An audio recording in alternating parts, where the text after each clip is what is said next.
So did you want to try the Hangout? It'll have to be on yours. So. If you want me to log in, it's me. Yeah. It should. Can we just huddle around him? Yeah, I know. We might have to. For the sake of memories. I can log in as me and then take it from there. You know, just so you have to. I'll start a Hangout. Anybody remember the word? Invite. You've got an invite.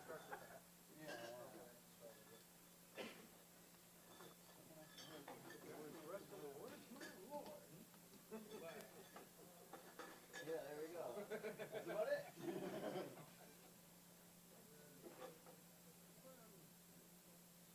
Why don't you start prefacing your Yeah. your presentation and then we'll do a quick break. Yeah.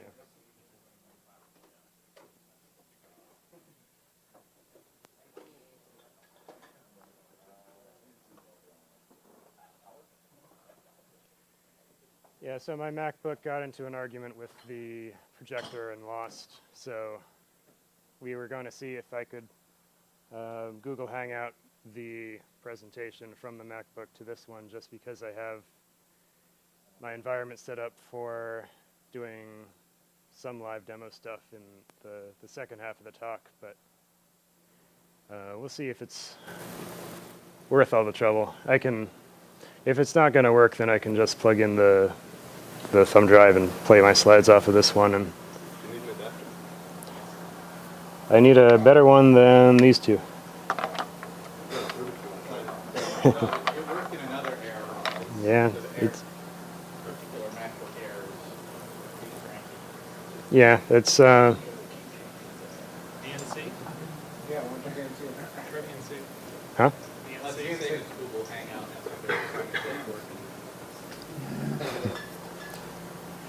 Yeah, it's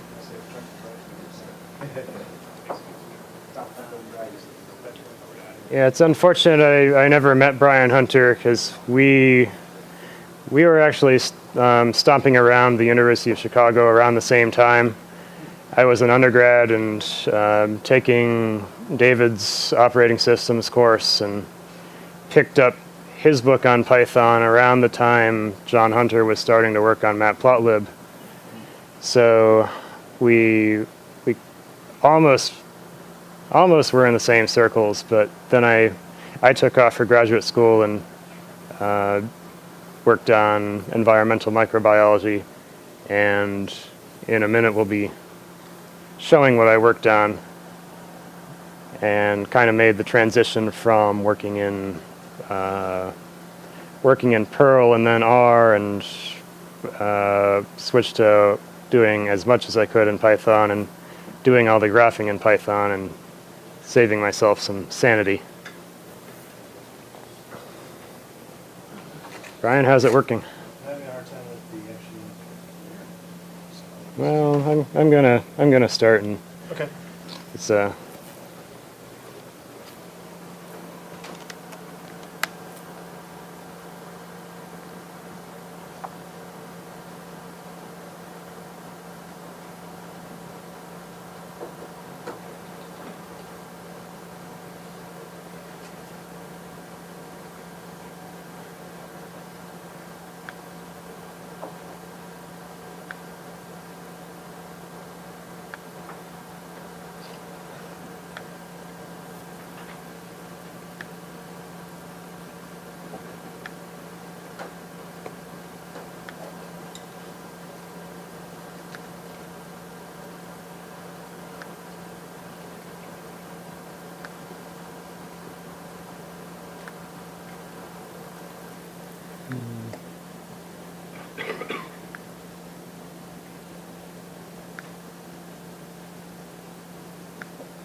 like I was saying, and if you've read the preview on the website, I had kind of a two-part talk. One was how I was going to use, I was using Matplotlib for surviving graduate school, and the other was how I was using Matplotlib for goofing off when I was finished with grad school. And you'll see in a couple of minutes how I kind of use the same stuff I learned in one arena to have a little more fun in the other arena. So what I was doing was first plotting genomic data from the bacteria that I studied in grad school, and you can see a little one of them in the corner of the screen there. And the other thing I was doing was kind of goofing off with this data that Major League Baseball has on their website that kind of shows the behavior of all the pitches their pitchers have thrown over a few years now. So the first half of the talk, what I was doing in grad school, the lab I joined has been studying this Cyanobacterium prochlorococcus for now, well, they actually are the ones who discovered it in the late 80s, and they've focused on it ever since. And the reason they found it so interesting, there are several reasons. First of all, it's actually it's a very simple organism. It's most of them are about half a micron across, which is pretty small even by the standards of bacteria. They divide once a day, which is pretty slow compared to the usual lab rats like E. coli that are more like once in a hour or half hour. Most of the genomes we study are less than 2,000 genes, and that, again, even by the standards of bacteria, is pretty tiny. There are simpler bacteria that grow in very specialized environments and have lost much of their ability to kind of sustain themselves, and they live as symbiotes inside of other organisms, so they have smaller genomes. But here we have a bacteria that has a small genome and yet has all the tools it needs to be an oxygenic phototroph. That is, it splits water and fixes carbon dioxide in photosynthesis like a plant chloroplast does. So that means it needs this whole package of genes for encoding photosystem 1 and photosystem 2 and the carbon concentrating and carbon fixing mechanisms. And that takes up a pretty big percentage of the genome. And I'm not sure what yeah, that was displaying better on the other one, but that was just going to be a picture of the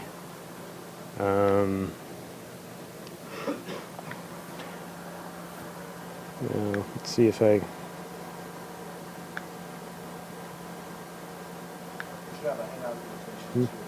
yeah. That was just a map of the world and showing where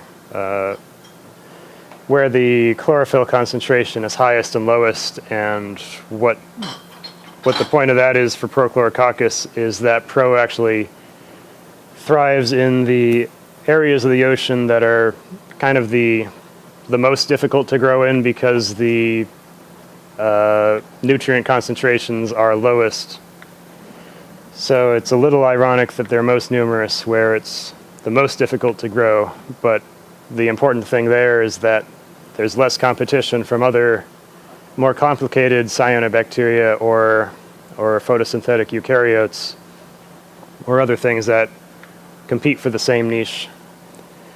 And Prochlorococcus, with its small size and again its simple genome and simple cell architecture in general, has an advantage in surviving in that kind of environment. And yeah, Do you want to try to hang out? I'm worried that the other pictures will be as bad as that first one, but I guess it's just that. Well, Hangout should be inviting you. I don't know if you want to check it. It's like right here. Well, let me. Yeah, most of these are.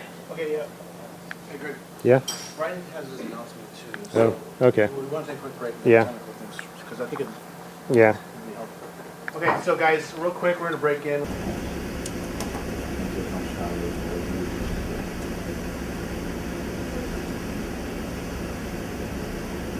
I did it once with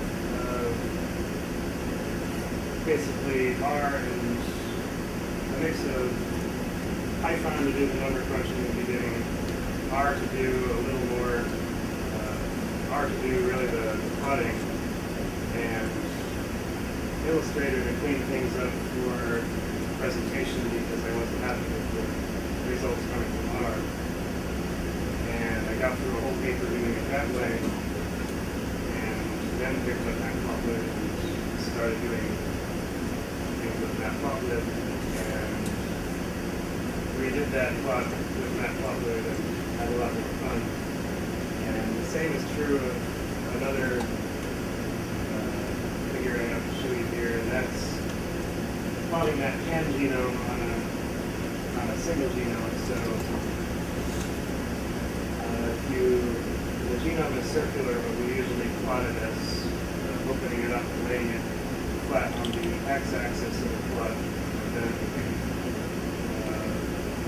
plot things on top of that x-axis. And here, what I'm showing you is basically where the genes of the flexible genome, or the genes that are not shared between all Prochlorococcus, are clustered.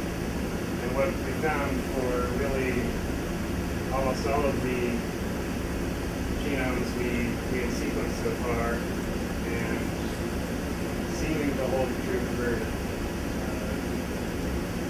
for those unassembled samples from the ocean, what we were finding is that those flexible genome genes concentrate in certain parts of the genome. So in this case, this strain is especially prominent example of that because it piles everything up there in the middle of the genome, or middle of the plot anyway. And what we find is those are islands of extreme variability, and they are the kind of the hot spots for relatively rapid genetic change in the Prochlorococcus lineage. And conversely, if you plot those core genes, or the photosynthetic genes, or the cell division genes, they kind of avoid those hot spots, and they're in what are the lower parts of this graph, and don't vary so much between the sequenced examples. Was there a question?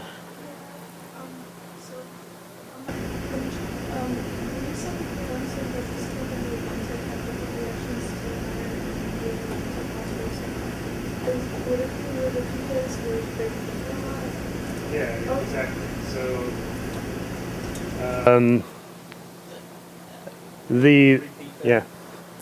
the question was about the iron stress and phosphate stress example I mentioned earlier, and how genes relating to resisting phosphate starvation or surviving iron starvation are found in different parts of the world in Prochlorococcus. And what the questioner was asking is, are those genes then concentrated in these highly variable islands? And the answer is very much yes, and that's been one of the big stories we've kind of developed in the time I was in the lab. And I didn't have so much to do with the iron or phosphate starvation stories, but I had a lot more to do with the story of how different strains tolerate changes in light intensity. And that's actually what I was showing here when I first made this plot. You see in the legend I'm talking about HLI genes. The HLI stands for highlight inducible. And these were genes that were known for some time to be upregulated when these cells are exposed to changes in light intensity or increases in light intensity.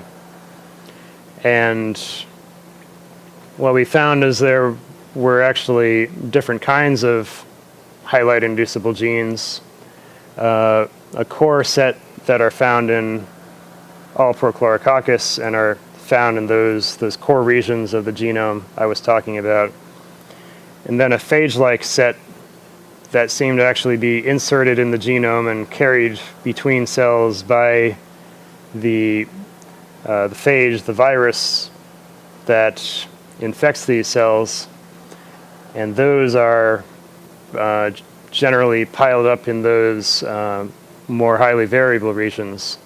So that's what the X's and O's are showing you here, and the phage-like ones are especially concentrated in that highly variable region. Yeah?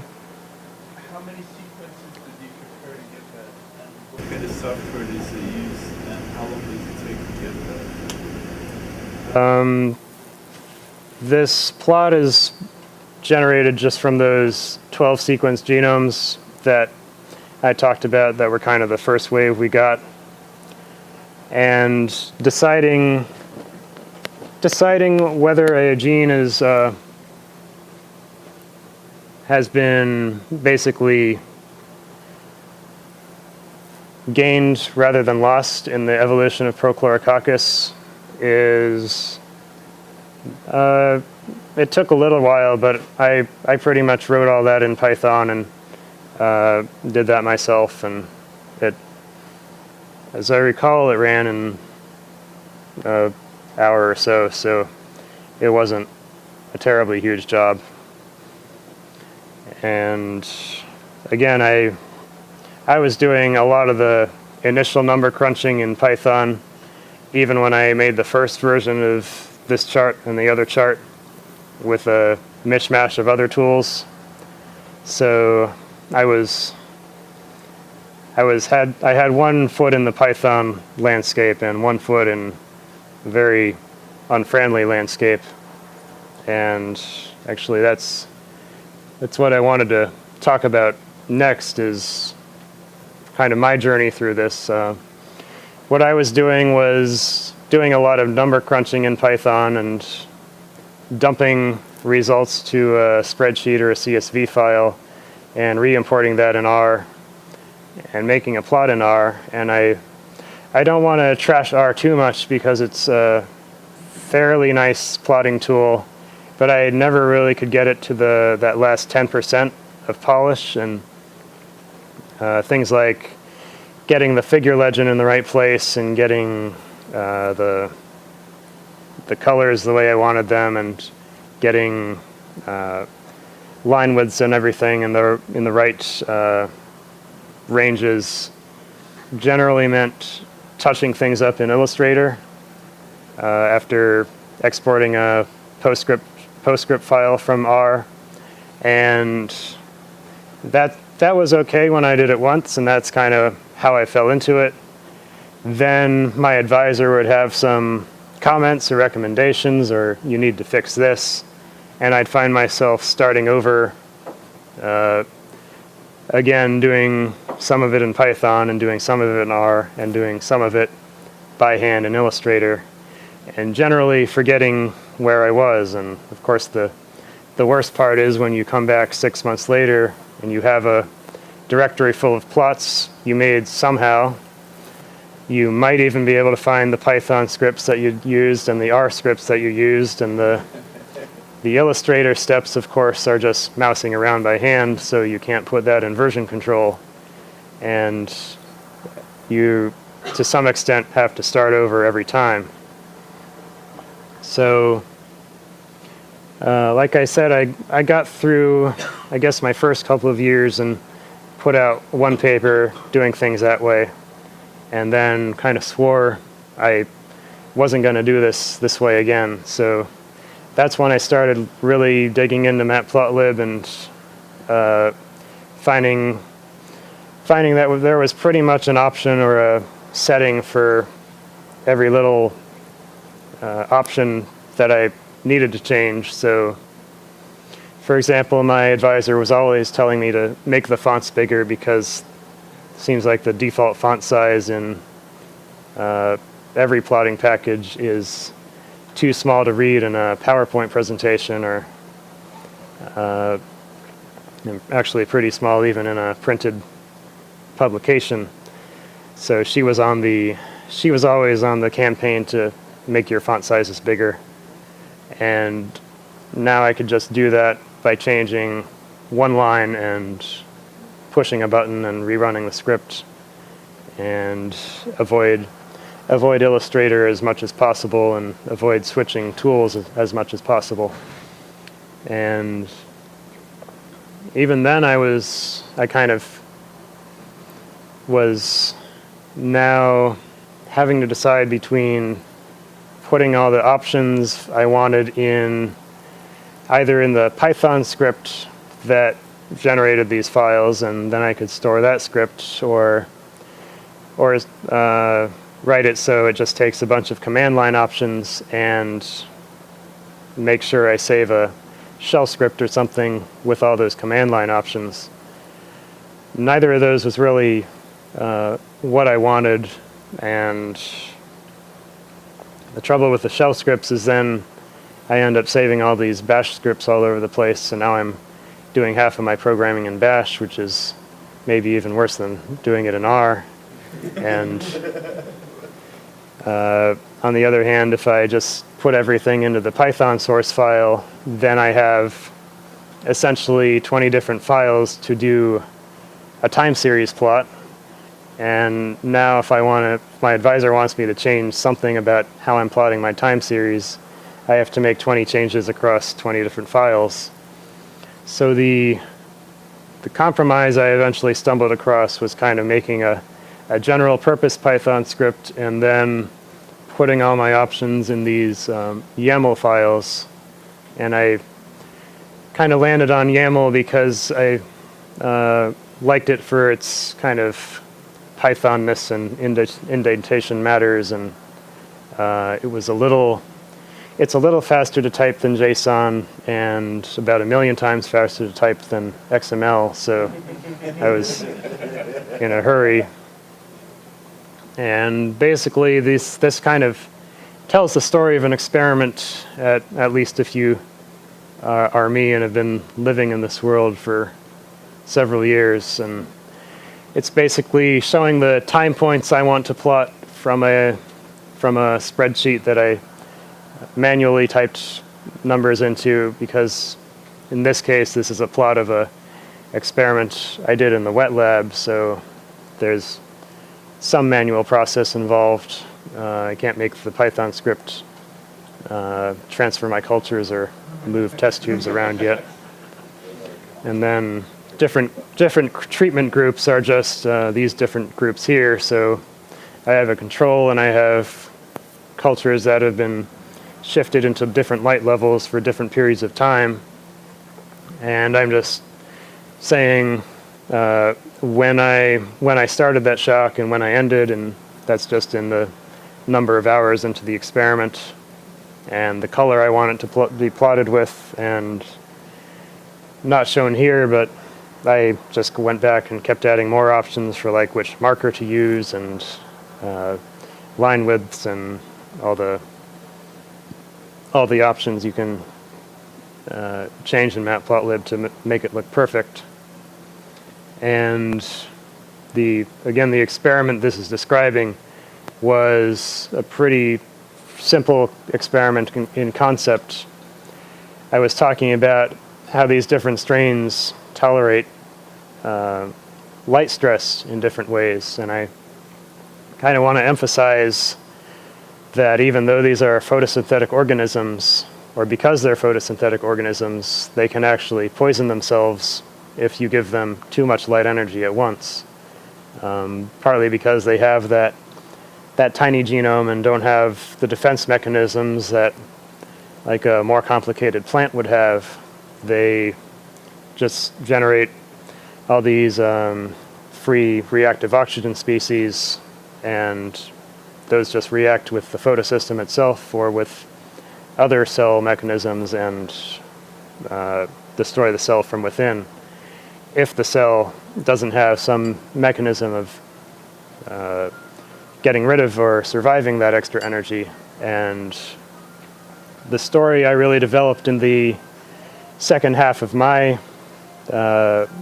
graduate career was how some of the strains were able to tolerate these changes in light intensity, and some were not able to tolerate it. So I did a lot of these experiments. I think I made probably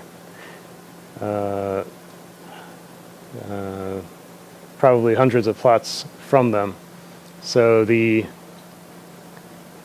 that's kind of the story behind a YAML file like this, and I, again, probably made 100 files like this and fed them all into one relatively smart Python script. And how that script works, I excerpted kind of the most fun part of it here, and that was just looping through the contents of that YAML structure, which turns into a nested dictionary when it's imported into Python. And basically for every group there's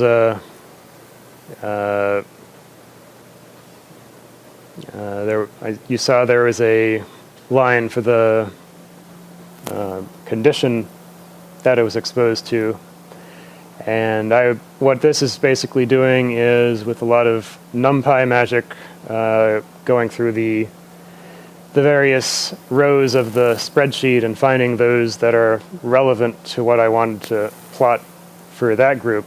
And it comes out as a nice declarative statement of which rows I actually want. The right data are the ones that are the right time point, the right experiment, the right train, and the right condition. And then that just gives me all the data I need to give to the Matplotlib function on the last two lines. And yeah, that one's ugly too, so I'm going to have to drag it over because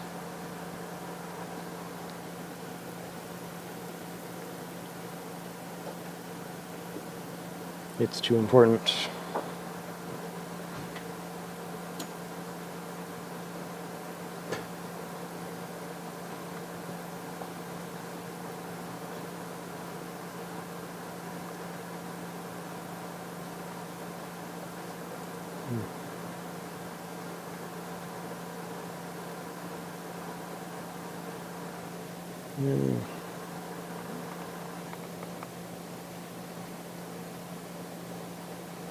Trackpad on this thing is actually as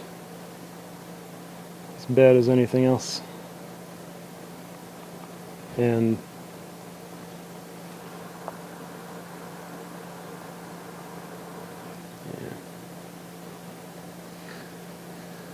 yeah, why that was showing up in the slideshow on one computer and not the other, I couldn't begin to tell you, but that's a question for, I was experimenting with making a presentation with restructured tests after doing them in LaTeX and Beamer for a while, and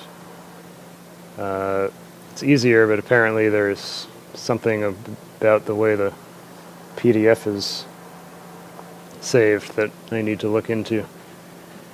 But the outcome is, again, this is the story I've been telling you about, is these 4 different treatment groups plus a control in gray are exposed to a much higher light intensity for 1 to 4 hours, and what you're seeing is the cell fluorescence, which is kind of a proxy for the health of the culture and for the number of cells in the long run, is actually plummets within minutes of being, or within an hour at least, of being exposed to that higher light intensity. And then after that shock, the ones that have been exposed for a longer period don't recover at all. And those that have been exposed for shorter periods bounce right back and are as good as new. And again, I did maybe 100 of these plots and emphasized different things and did it for different strains and different periods of time, and was able to crank those out pretty rapidly, at least once I had the data, because I had these scripts put together and had by then a pipeline figured out. So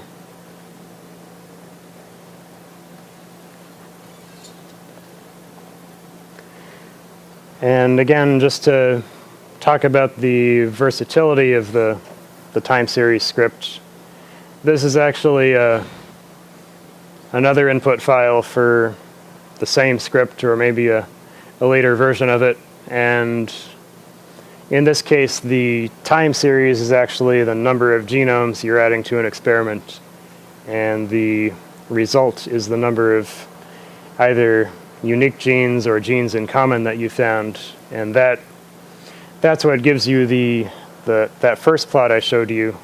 So this was that one that I did some by hand and some in R and some in Illustrator at the beginning of my career, and now I was able to regenerate it using a script that I pretty much had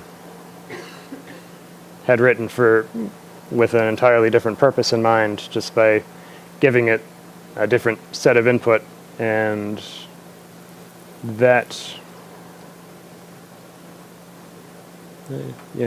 the story I really wanted to tell, is just how those little things like giving me the ability to organize everything on one page, and giving me the chance to fix font sizes and line widths and general visibility issues, and get things visible so I could push one button. And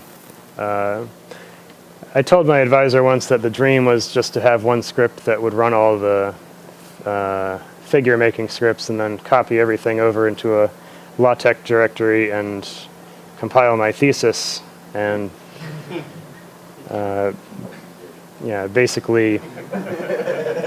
basically do everything except write it. And I didn't quite get that far. I think I had to copy it's had some bugs. I think I had to copy the image files by hand anyway, and never got around to writing a script to copy them over. So, and I had to write the thing, which was especially painful, but I got pretty close to that ideal, and that was all thanks to Matplotlib and John Hunter's contributions. So when I was actually talking to Brian, I think a couple days before we heard the news about him, that I might want to talk about how I'd used Matplotlib. So when that news broke, it was pretty much time to go ahead and give this talk. And then, the more fun part of this talk is going to be harder to show you, because it was going to be more of a live demo. So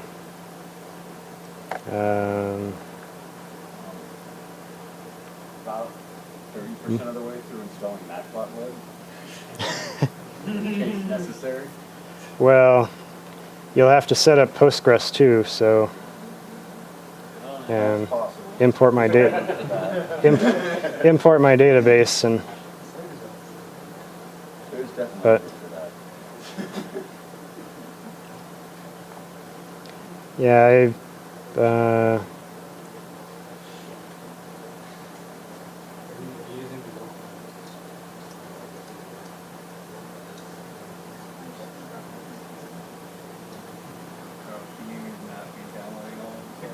You need to not be downloading all yeah. Torrents, Joel. Yeah, so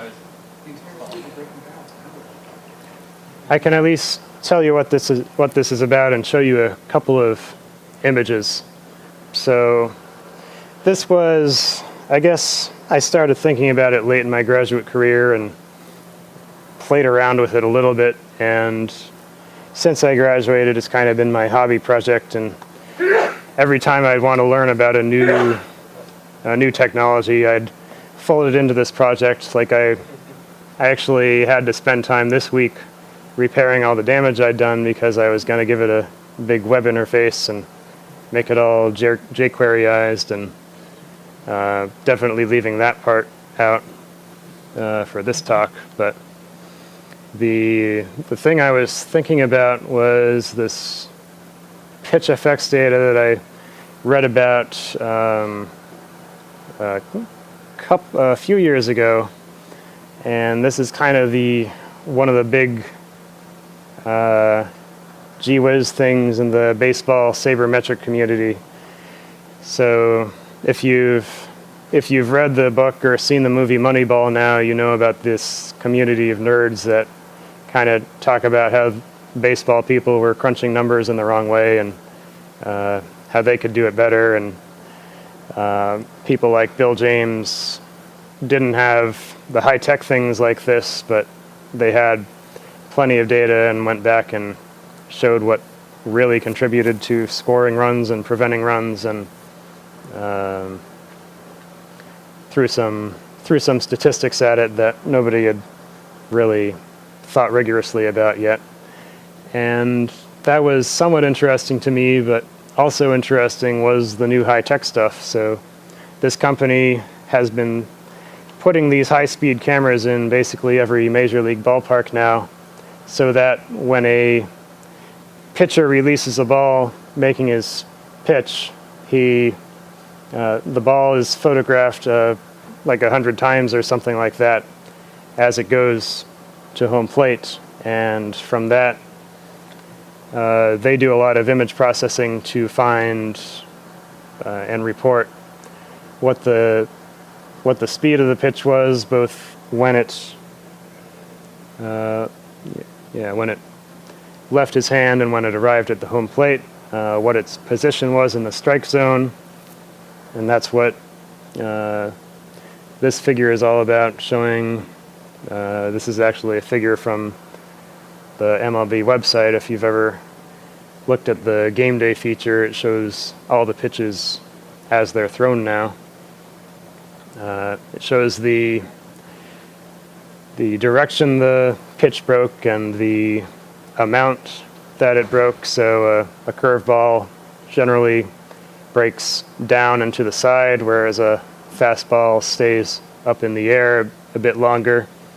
And you can, in this picture, you can kind of see the curvature on each pitch, and you can see, I think the blue ones here are curveballs, and they're dropping a lot, quite a bit faster than the fastballs that are staying up or even out of the strike zone there.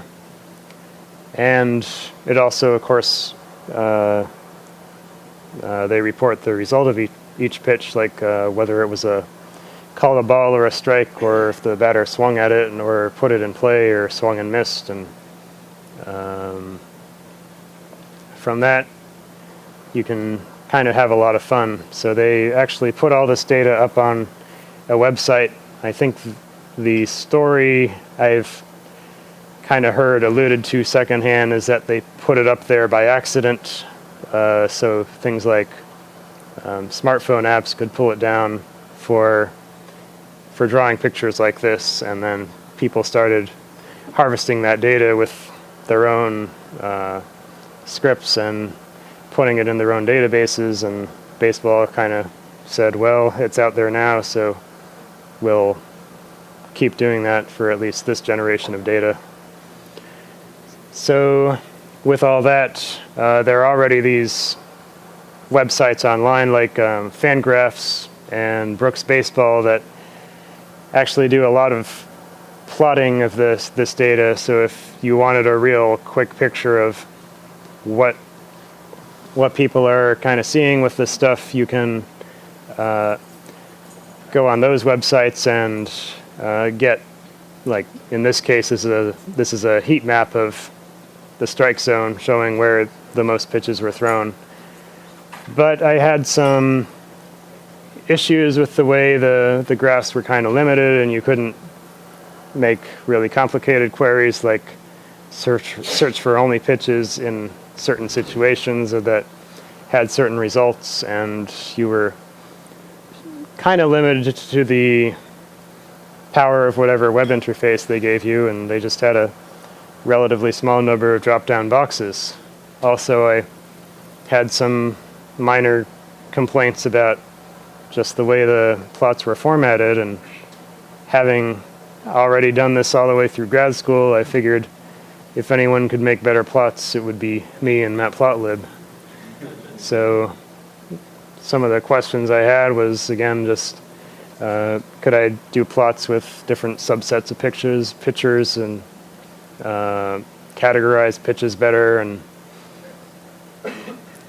so this could be a whole nother talk about just how I grab the data, and they're basically XML files on the website, so you need some XML parsing to get it into a database.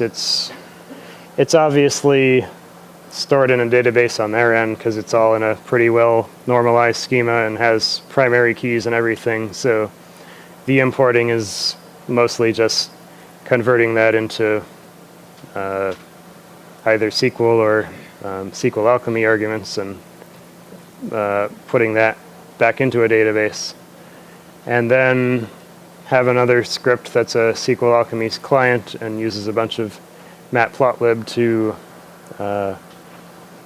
make the plots that I want. And like I was saying, I was in the past month or so tearing up all the interface and thinking about how it would look on a website, and kind of setting out to learn more about Flask and web development, so kind of used that as my proving ground and got halfway there, and then kind of put all those features on hold when I went back to fix it up to talk about this week.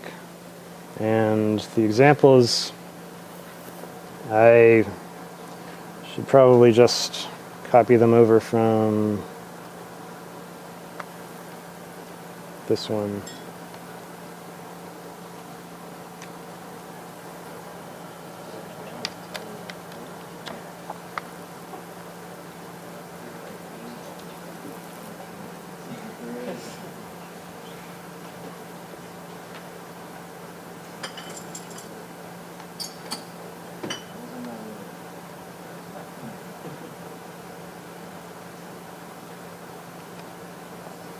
So I'll just really quickly show you two plots because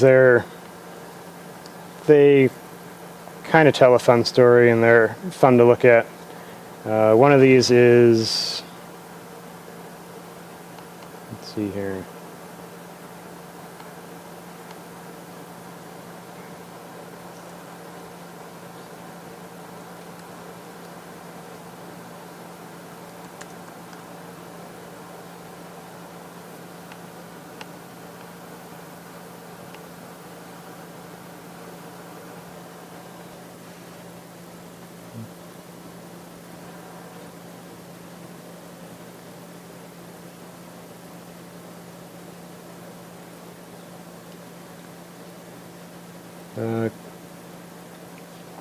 This is basically showing not quite all the pitches he's thrown this year, but a large fraction of them. This is basically the profile of Chris Sale, who's the hero of the South Side this year, or one of them, 'cause he's helping the White Sox stay competitive in the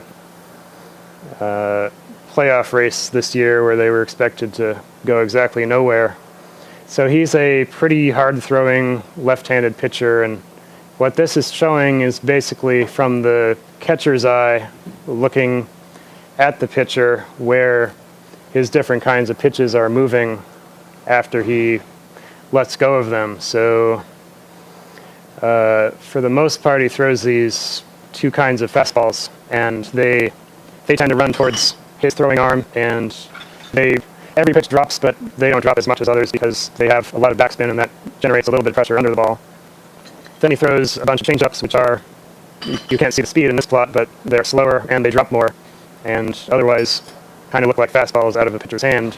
And he throws a bunch of sliders, which are a kind of a hard breaking pitch that move in the opposite direction relative to a fastball, and generally generate a lot of swings and misses if he throws it right, and he has a pretty good one. So he's a pretty conventional hard-throwing pitcher. And then there's, to contrast, is R.A. Dickey, who's a pitcher with the New York Mets, and he's basically been a fair to mediocre pitcher through his career, and it's been late in his career, and suddenly he's having this year where he's one of the best pitchers in the majors. And he comes at things entirely differently. He throws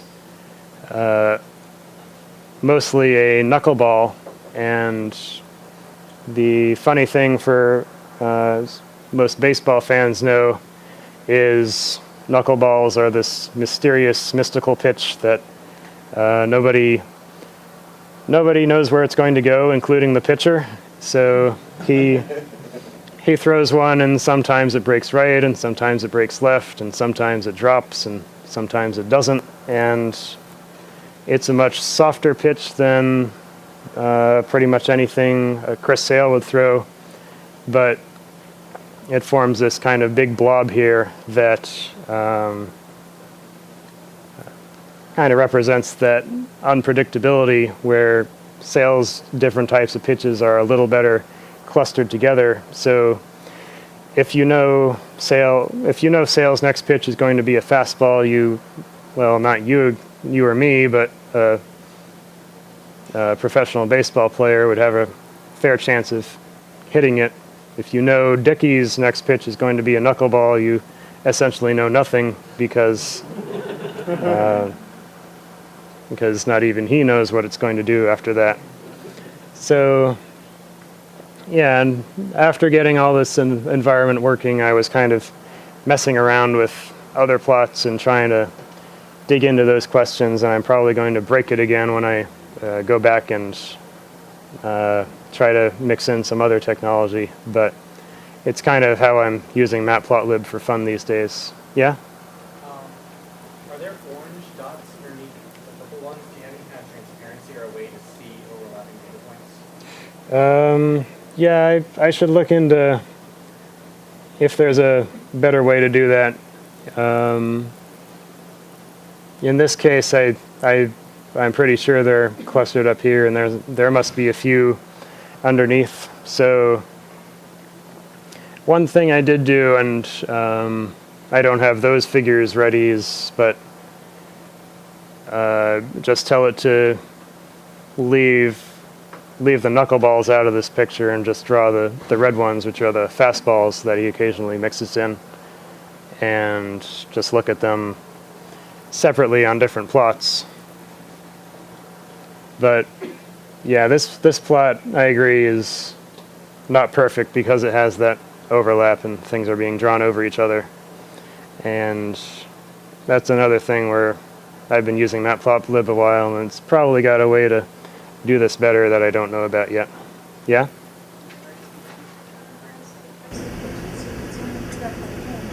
That's actually one thing that, well, that's part of the Major League Baseball data, so it's in the XML files you can download. And then people talk on the web about how their classification algorithm isn't the best, and like they'll mix up sliders with curveballs and change-ups and splitters. I'm not sure there's even a real difference, so it's kind of guessing at which is which if a pitcher claims to throw both of them. Now, you're using polar coordinates here. Is that because the way the data is presented coming out of the NLB site, or is there a reason for that? I mean, assuming we're looking at sort of the ball as it crosses the plane of the plate here. Yeah. So what's the advantage of the polar coordinates? Yeah, the polar coordinates, they carve up the data in different ways. So in this case, I'd need to go back and look if I was calculating the brake angle myself and then just applying the brake length that they give you. But you can certainly plot it on XY coordinates as well. They'll give you the pitch movement in terms of just X and Y coordinates as well. So I've made plots in different ways and yeah, seen roughly the same story in this case. But yeah, they just give you the data as it's crossing a plane at the front of home plate. So yeah, if you had something that was kind of a backdoor pitch or something that came in from the side, because the strike zone by the rulebook is actually a three-dimensional area, then you might get misled by this data. But that's so much closer than the degree of accuracy that umpires achieve anyway that it's not really worth worrying about. As an umpire, Yeah. I never care about that. Yeah. Yeah, so that's all I had to show here, and just wanted to share something fun along with what I was doing for work for several years.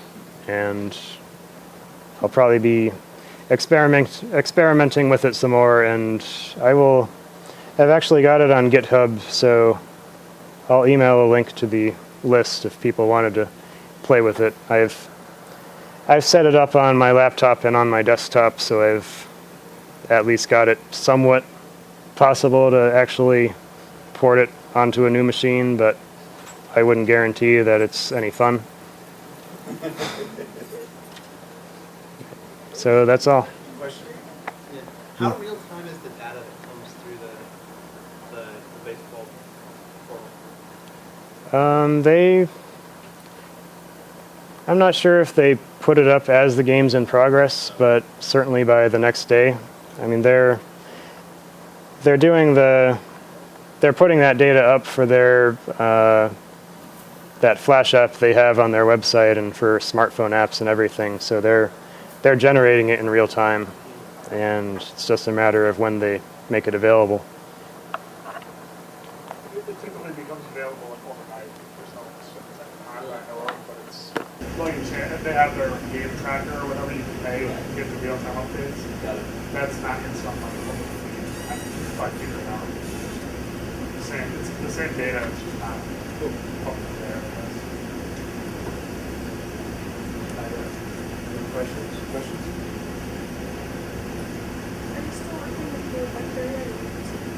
I'm actually working with Brian at Textura now, so I was a little worn out with academia and wanted to do something purely software related for a change. So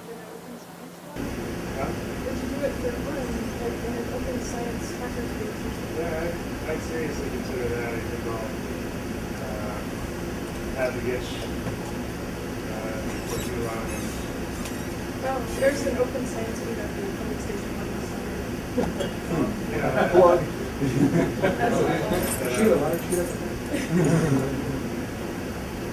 Yeah, the whole open science movement, open biology in particular, I'm very curious to see where it goes, because I mean, so much of what I did was kind of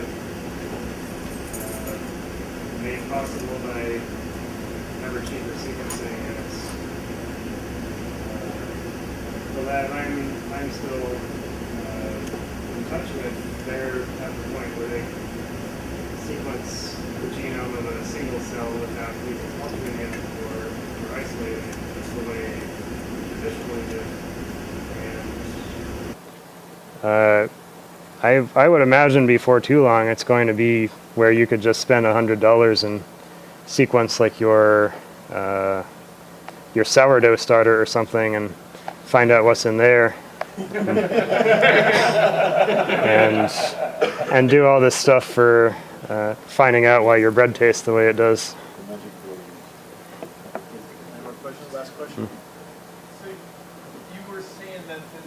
Area are like 40% of the production in the open ocean. Are they a big carbon sink in the whole carbon cycle? Or?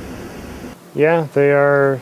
They're a big part of it, and yeah, without them, you'd certainly have less production and less consumption of carbon dioxide and the ocean in general, not just the bacteria we studied, but there are photosynthetic eukaryotes, and they're a big part of it.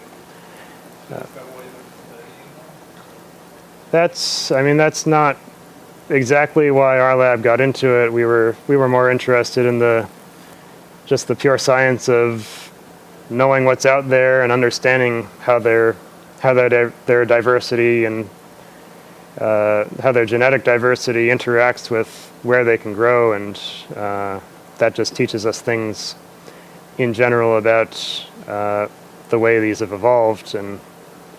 But yeah, we've certainly made that pitch in the past, and will continue to.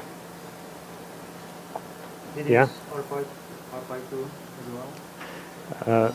The R Python interface. I actually heard about that around the same time as I was switching to Matplotlib, so never got around to doing much with that. But yeah, I've gone back to R and experimented with it some more, because there's just so many packages there if you want to do a specific statistical test that eventually I'll probably have something that I want to get from Python to R, and I'll have to look at that again.